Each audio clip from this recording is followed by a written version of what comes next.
And thank you so much. So my name is Philip Gondi. I lead the Startup Directorate within the Kenya National Innovation Agency. So I'll just give an overview of who Kenya is. So Kenya National Innovation Agency was formed under this Act of Parliament, that is the Science, Technology and Innovation Act of 2013. Our core mandate is to nurture, develop, and coordinate the national innovation systems.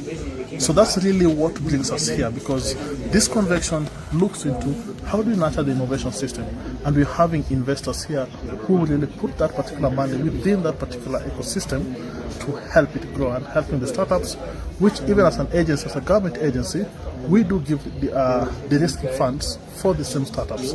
So we're glad to be here because we're coming here to get more partners to help drive the government agenda to fund the startups. You've mentioned about partners that obviously help fund the government agenda to drive that narrative, the entire ecosystem. Now, part of what people are saying here is that in Kenya we only have one of the biggest unicorns, that is M-Pesa, Safaricom, as opposed to Estonia, where we have a lot of other ecosystems. And one of the things that obviously slow this is the regulatory framework. Why is this? Why is the government? Why do you feel government is?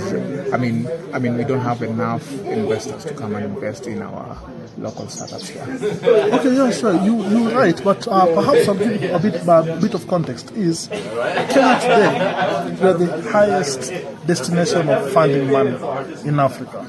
In the last year, we had 668 million coming to Kenya alone, million USD coming to Kenya. So we are the highest destination for innovation, money coming for startups within Kenya. And I do agree that the only unicorn that we're able to produce is Safaricom, but it's a journey that we also need. Innovation is quite dynamic. And when you see government coming to forums for innovation, it's because we would like to be part of it, we would like to drive that particular agenda. And part of the aspect of how we are driving that is we're coming to participate in it, coming to learn, coming to actually discuss with the ecosystem and see on better ways we can be able to do it. Secondly, the government in this particular financial year has 30% relief on income tax for any startup that is registered and certified in Kenya. In the next quarter, that is should be January to March, we'll be getting more information in regards to we would like to help startups to be able to set base in Kenya, and that is in terms of instead of going to Delaware for having their fund management in Delaware, we would like those startups that are raising in Kenya to have their fund here in Kenya. And that's you'll be getting more information towards that. There's so much discussion within the Treasury, and I believe around February, March, there should be a communication from government on what we are doing for startups and tax reliefs that will be coming for startups for the first 5 years. Yeah. Fair enough. Obviously, from a regulatory point of view, now you have the figures. Which sector attracts more funding when it comes to the startups in Kenya? Okay, fine. From what we even had from discussion within this particular convening is the fintech. And the reason why fintech will get much of that funding is because the infrastructure to set up fintech is not as costly as the infrastructure that, let me give an example, in health tech. Somebody wants to, somebody came up with a new medicine. It takes long processes of testing it, which is good because we want to also kill people. We are dealing with livelihoods. So you'll notice that there'll be significant money going to fintech because it is easier to set up, it's easier to run, and the regulatory process are also easier. So that's why you notice much money coming to Kenya today is on the fintech. There's also significant tilt towards climate tech, and which we're also seeing it, looking at mobility, looking at issue with the circularity economy. So there's much money that's also coming towards that, and we've noticed that significant improvement, and also looking at the energy, we see in climate tech, also having much of that money coming to Kenya, channeled through those particular avenues. So that is also something that we're also proud of it, that we're not only focusing on fintech, which is already crowded, but we're also moving to the next stage. Fair enough. And finally, for me, beyond the foreign direct investments, which is why we are here today, getting people to come and invest in fintechs in the country. Not just fintechs, but the entire startup ecosystem. But you figure a lot of startups die maybe in the second year of their journey.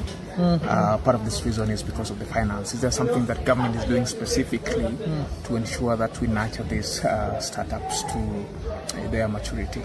Perfect. And I can actually encourage that, because one of the things that as a Kenya National Innovation Agency we do the de-risking of startups. We have the Presidential Innovation Award and Challenge that we run annually, where we give the biggest ticket size we give is up to 5 million Kenyan shillings. Much of the money that we do give is in the regions of 500,000, 500,000 to 1 million. And this we give to the early stage startups, just to de-risk them, because you understand the financial instruments we have in this country does not support startups. So we give this money as a grant to these particular startups to establish themselves, get the operations working, so that by the time they're going to a funder, they're going to a venture capitalist, they're going to a bank, already they have some workflow on how that is happening. Secondly, apart from giving that money, we capacity build them on how they are going to start within that particular program. And this is a program that the government has been doing it for the past 3 years. So far, we've been able to capture up to 226 startups in 3 years with this particular money. And I welcome you. Come January or February, we shall be having another call for applications, whereby startups are able to apply for this particular money. They go to a challenge. We have 4 different categories. One category we have with the research to commercialization. So these are basically the researchers. Second category, we have the student innovators. These are probably persons within the universities. Third category, we have the counties. These are probably people who are not in the universities, but they're young people, below the age of 35. The fourth category now, we have for persons, startups who have begun. They're still in the early stages, the nascent stages. Yeah? But you remember, the ones we have for the youth, for the ones the counties are idea stages. We fund those ideas because we believe nobody else can fund an idea, only government can help fund that idea. So that's what the government of Kenya is doing. Thank you. I think that's enough for me. Okay. So since 2013, the figure you've given, 200 plus, is it the figure from 2013 or in the past 3 years? And how much in total have you offered in form of grants, and how many startups have been able to exit or rather upgrade, and how many have failed? So I'm looking at impacts. So how much impact have you had as Kenya? Okay, thank you. So Kenya establishment in 2013, right? We began operations in 2016. And as a government, when Kenya was starting out, we were having staff that were deployed from different ministries. Up to until 2020, that Kenya got its first employee, and that's our Chief Executive Officer, Dr. Tony Omwansa.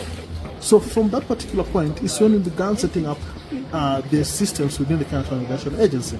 So up to until 2022, when now we began getting money from the sports fund to support the Presidential Innovation Award and Challenge together with the Kenya Innovation Week. So that's now the point where the funding for the risking, we were able to get it from the government. Talking about impact, up to today we have up to 78 of those particular startups being able to graduate to date, as we speak, to early stage startups. From being idea to early stage, 78 recorded. That's the impact that we've been able to. And if I look at that particular way, you're looking at about 40%, which is relatively high, because most startups at ideas that are funded, only up to between 8 to 10% manage to get to early stage. Yeah, so how much do you offer per startup? You said the 4 levels. We have the 4 levels. Yeah. The top tier is up to 5 million. That's Kenya shilling. Kenyan shilling, 5 million Kenyan shillings. Majority of them get between half a million, 500,000 to 1 million. So we don't have a standard amount that we give, but for the winners, get 5 million of every category. Get 5 million. First runners up, 3 million. Second runners up, 1 million. Then now we have the majority. The depending on now on their value proposition, then they'll get between $500,000 to $1 million. So apart from the funds, Sure. in what other ways do you support the startup ecosystem in Kenya? Another way that we support the startup ecosystem, fine, the people who give the monies, we capacity build them to be able to understand how they're going to use this particular money and how this mentorship will do for them. Secondly, we're also working with the enterprise support organizations. These are the innovation hubs, the incubators, and one of the aspects that we're working with them is we've come up with a maturity framework that is going to organize and help assess them, see what growth looks like for them. Secondly, about the ESOs, we are currently working on a revenue-based financing. So working with different development partners that we now want to help the ESOs grow. So we're going to give them money that they're having incentive that if you move from stage A to stage P, depending on the KPI that you're going to have, then there'll be an incentive in terms of monetary grant that helps you move. And the essence of this is we like them to be sustainable. So we give you targets to meet. When you meet them, you get money. And that's one other aspect that we are looking to support the ecosystem. Thirdly, we support convenings like this one, whereby we come, we have a little token that we give so that we get these discussions. So at this convenience, we also having a listening ear to get where is the market, where's the trends, because innovation is very dynamic. So we come here to be able to catch up with it and to align ourselves with the innovation. Because as a different agency, we have to be very dynamic in the way that we do our businesses. Yeah, and there is this mentality. This is an African perspective from African startup founders. There's this thing they call Mzungu as a service. Yeah, sure. It has been there for about 10 years now. Sure. How do you think this? Do you think this is sustainable, and how long should it take to unsubscribe from this service? Yeah, sure. I'm so happy that today in this convention we have local funders, because you also have to understand that when we put a Mzungu service comes to play, most of the funders in this ecosystem are Zungus. But now that you have more, like you've been having Nairobi Business Neighbor, Yeah. Business Angel Networks. When you have such homegrown funds here in Kenya, then we will not have to wait for the Mzungu money to come, but we have our money here that will be able to sustain our startups here.